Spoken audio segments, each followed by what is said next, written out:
My name is Rakia Clark. I'm the Student Services Coordinator at the Charlotte campus of Southeastern Institute, and I'm just going to talk about some resume writing tips.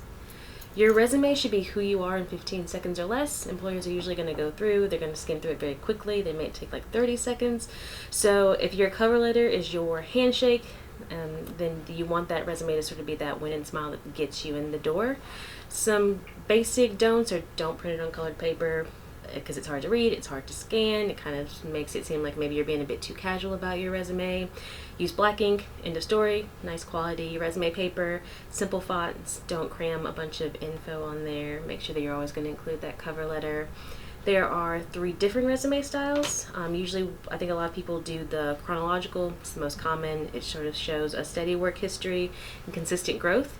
For our more recent grads, I usually say maybe more of a functional resume that shows less ongoing work history.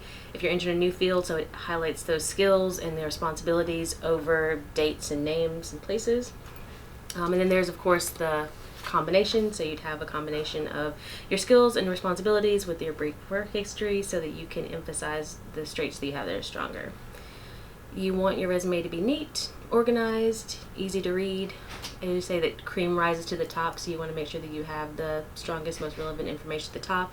You don't want that to get buried in the rest of your resume.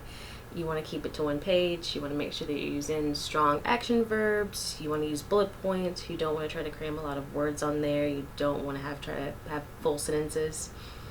And while it highlights the applicant's skills, you also want to make sure that you're tailoring it to the employer's needs because it's your ad.